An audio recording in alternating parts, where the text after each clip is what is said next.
Fever stories. Azad Hind Bhagat Singh की कहानी तिरंगे की जुबानी।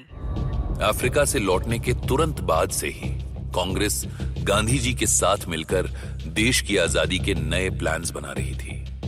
1916 में उन्होंने गांधी जी को अपने अधिवेशन का अध्यक्ष बनाया।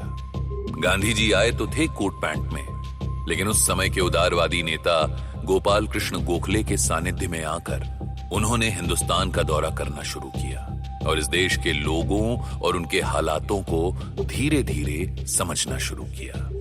1916 आते आते गांधी जी कोट पैंट छोड़कर आधी धोती में आ चुके थे। जिस देश में आम आदमी की हालत ऐसी हो कि 2 वक्त की रोटी भी वो ठीक से नहीं जुटा पा रहा हो, ऐसे में भला मैं कैसे कंधों पर मखमल का कोट डाल सकता हूँ।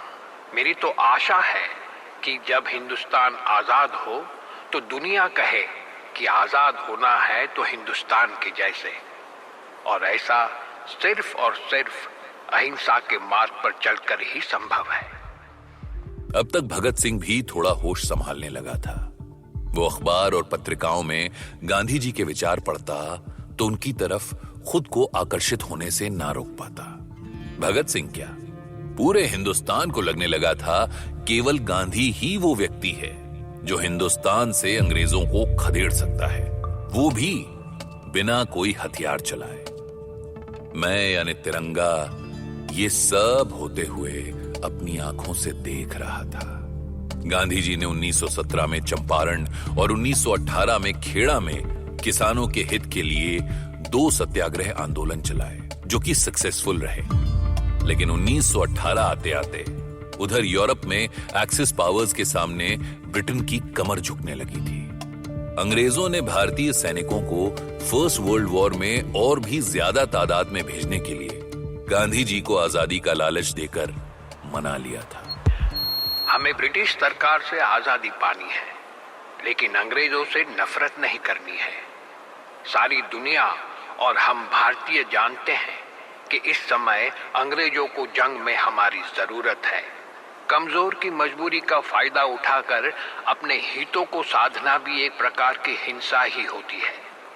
इसलिए मैं अपने भारतीय सैनिकों से अपील करता हूं कि वे स्वेच्छा से इस जंग में अंग्रेजी सरकार का सहयोग करें। गांधी जी ऐसा कैसे कर सकते हैं? हम अपने दुश्मन के लिए लड़ रहे हैं। ओए भगत, गांधी जी ने अंग्रेजों से जंग के बाद आजादी की डील की है। ऐसा सिर्फ अखबार और मैगजीन्स कह रहे हैं। गांधी जी या अंग्रेजों ने इस बात का कोई प्रूफ दिया है? क्या कोई कागज दिखाया है जिस पर लिखा हो कि अंग्रेज जंग के बाद देश छोड़कर चले जाएंगे? हाँ, तुम कह तो ठीक ही रहे हो भगत। देखो, अभी 13 साल का ही है ये और राजनेता बनने पर तुला है। मैं ਤੁਹਾਨੂੰ पहले ही कहती सी इसे बाहर पढ़ने भेज दो। पढ़ तो रहा है वो, और मैं क्या ही कर सकता हूँ। तुम्हारा बेटा समझदार हो रहा है तो तुम्हें तो खुशी होनी चाहिए। की खुशी? इसका गुस्सा देखा है आपने? इसने और बलवंत ने मिलकर कितना पीटा मिस लेनवा के लड़के को। दबा दी मैंने बात, वरना ये तो जेल ही करवा के छोड़ेगा। भगत, क्या तेरी माँ सही कह रही है? वो जेकब जब भी स्कूल से आते वक्त मिलता है तो हमेशा हम दोनों को डार्की कहकर बुलाता है, लेकिन परसों उसने गांधी जी के बारे में अपशब्द कहे, इसलिए मैंने और बलवंत ने उसे। लो जी, 10 हूँ। अभी तो गांधी जी के खिलाफ बोल रहा था। बेबे, मैनू एक गल दस, तू मैनू कितना डांटती है, पर इसका मतलब ये थोड़ी है कि कोई बाहर वाला आकर मेरे आगे तेरे बारे में कुछ गलत बोल दे तो क्या मैं चुप कर जाऊंगा? दस मैनू, गांधी जी से मेरे विचार नहीं मिलते हैं, पर उनके विचारों में दम तो है ना बेबे। वे हमारे बड़े हैं, हमारे दादे परदादे हैं, उनके खिलाफ मैं कैसे सुन सकता हूँ? तू ही दस मैनू। ये वो वक्त था जब भगत सिंह क्रांतिकारियों के संपर्क में तो नहीं आया था, लेकिन वो उन्हें उनके नाम से जानने लगा था। उनके बारे में अपने दोस्तों के बीच बातें करने लगा था। कुछ क्रांतिकारी पत्रिकाओं से उसे देश विदेश में होने वाली क्रांतियों के बारे में भी पता चल गया था। उनमें से ही एक क्रांति थी फ्रांस की क्रांति। सुन बलवंत, क्या तूने फ्रांस की क्रांति के बारे में सुना है? यार तू किताबें पढ़कर मेरा दिमाग न खाया कर। ओ तेरी देख, क्रांतिकारी उधर रेला आ रहा है। मर गया, इसमें तो मेरा बापू भी है। मुर्दाबाद, रोलेक्स टैक्स मुर्दाबाद।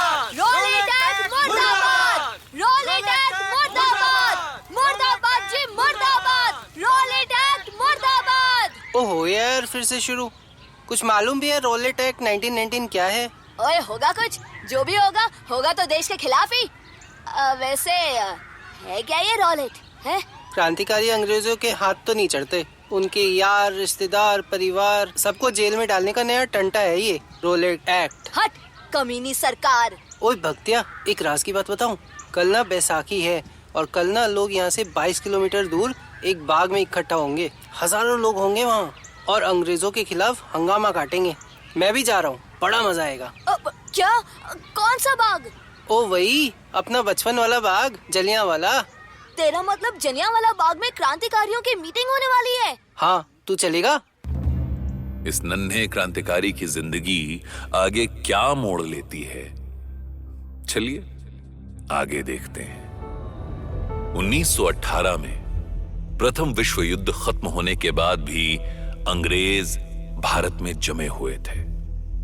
उन्होंने गांधी जी और भारत की जनता की पीठ में अब रोलेट एक्ट नाम का एक नया खंजर घोंपा था। सतपाल सिंह और सैफुद्दीन किचलू, ये दो ऐसे नेता थे जो अपने लोगों के साथ पूरी शिद्दत के साथ रोलेट एक्ट का विरोध कर रहे थे।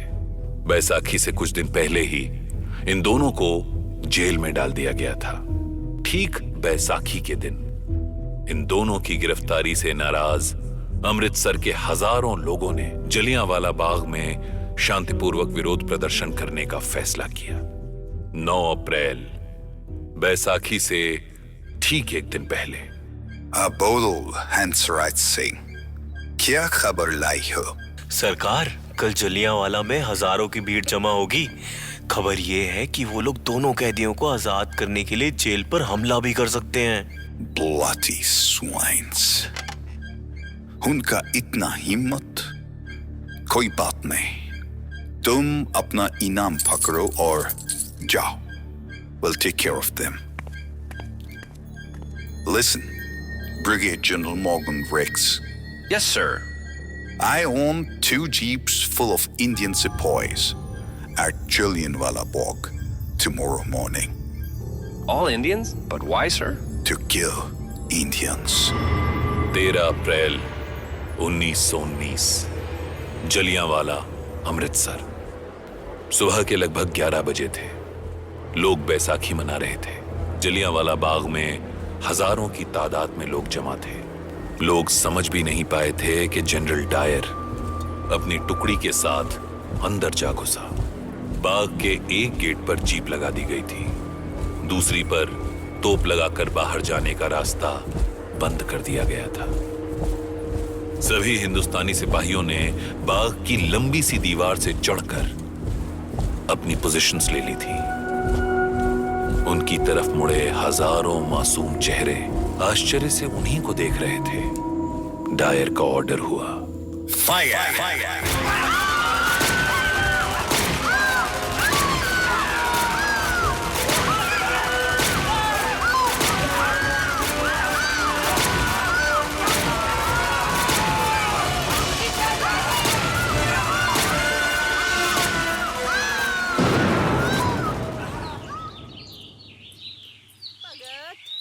भगत, ओहो, विसाखी दे दिन भी किताबां नाल चिपकिया होया है। ओ छड़, आज विसाखी है, ये सब छोड़ और जा बलवंते के साथ बाहर जाके खेल। बलवंता नहीं है बेबे, जलियांवाला बाग गया है मेला देखने। मेरा कोई दोस्त नहीं है उसके सिवा। जब वो आएगा तभी हम दोनों छत पर पतंग उड़ाएंगे। बलवंते, बलवंते, बलवंते। ओए विद्यावती, ये बाहर कौन रो रहा है? वो जाके देखना क्या हुआ है। जब किशन सिंह बाहर का नजारा देखकर घर में वापस लौटे तो उनकी आंखों में आंसू थे और होंठ कपकपा रहे थे। बलवंत की कमीज से टपकता खून देखकर भगत भी दौड़ता हुआ वापस उनके पीछे पीछे अंदर आया। ओए विद्यावती, गजब हो गया। हजारों की भीड़ पर गोलियां चला दी उस कमीने जनरल डायर ने। कोई नहीं बचा, कोई नहीं बचा। बलवंत तुम्हें नहीं, नहीं बलवंत है, नहीं, 10 मिनट तक पूरे 1650 गोलियां चली हैं। कमीनों ने औरतों और बच्चों को भी नहीं छोड़ा विद्यावती। सबसे छोटी लाश तो 2 साल के बच्चे की थी। कुएं से अब तक 120 लाशों को निकाला जा चुका है। खुद न संभालो जी, सबर रखो जी। सबर नहीं हुंदा ओए, सबर नहीं हुंदा। एक किशन सिंह ही ऐसे नहीं थे। 12 साल का एक लड़का और था उस घर में, जो अपनी छोटी सी चारपाई पर करवटें बदल रहा था। सुबह होते ही वो चुपके से घर से निकला और सड़क पर बेतहाशा दौड़ने लगा। उसके कुर्ते की जेब में एक कांच की बोतल थी और उसकी मंजिल थी जलियांवाला बाग। मुझे आज भी ठीक से याद है, लगभग 18 किलोमीटर की दूरी 12 साल के लड़के ने बिना रुके तय की थी। कई बार वो लड़खड़ा कर गिरता, फिर दौड़ने लगता, थक जाता तो चलने लगता, लेकिन वो रुका तो सिर्फ जलियांवाला बाग जाकर। भगत सिंह जैसे ही बाग में घुसा, उसके पिता की वही आवाजें उसके कानों से टकराने लगी थीं। 10 मिनट तक पूरे 1650 गोलियां चली हैं। कमीनों ने औरतों और बच्चों को भी नहीं छोड़ा विद्यावती। कुएं से अब तक 120 लाशों को निकाला जा चुका है। उसके कानों में गूंजती उस आवाज की प्रतिध्वनि चित्रों में बदलने लगी थी। खून से सनी दीवारों ने कैनवस का रूप धारण कर लिया था। उसे हर तरफ चीखते, तड़पते, मरते लोग दिखाई दे रहे थे। वो साफ साफ देख पा रहा था कि किस तरह से लोग कुएं में कूदकर खुद अपनी जान दे रहे थे। तभी कोई करीब से गुजरा तो उसका ध्यान टूटा। ये लगभग 17 साल का एक लड़का था जिसने सर पर पगड़ी बांधी हुई थी। उसने भगत की तरफ पलट कर भी नहीं देखा और सीधे जाकर कुएं की दीवार पर बैठ गया और अंदर झांकने लगा। भगत सिंह ने अपनी जेब से कांच की बोतल निकाली और उसमें खून से भीगी मिट्टी भरने लगा। ये 17 साल का लड़का, जिसकी आंखों में आंसू भरे हुए थे, बड़ी हैरत से भगत सिंह की तरफ देख रहा था। तभी अंदर एक आदमी दौड़ता हुआ आया।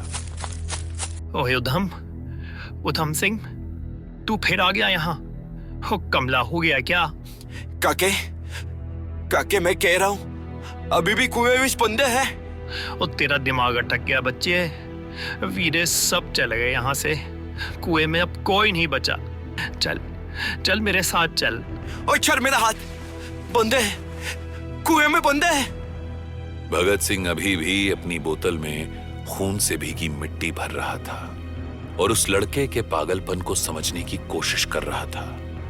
उधम सिंह नाम के इस लड़के को भगत क्या, उस समय कोई भी नहीं जानता था, जैसे कि इस समय तक कोई भगत सिंह को भी नहीं जानता था। ये दोनों भी नहीं जानते थे कि किस्मत एक दिन इन्हें नेशनल हीरो बना देगी और आजादी के इन दोनों दीवानों को इसकी कीमत अपनी जान से चुकानी पड़ेगी। इस नन्हे क्रांतिकारी की जिंदगी आगे क्या मोड़ लेती है, चलिए आगे देखते हैं। आप सुन रहे हैं आजाद हिंद भगत सिंह की कहानी तिरंगे की ज़बानी, ओनली ऑन फीवर स्टोरीज।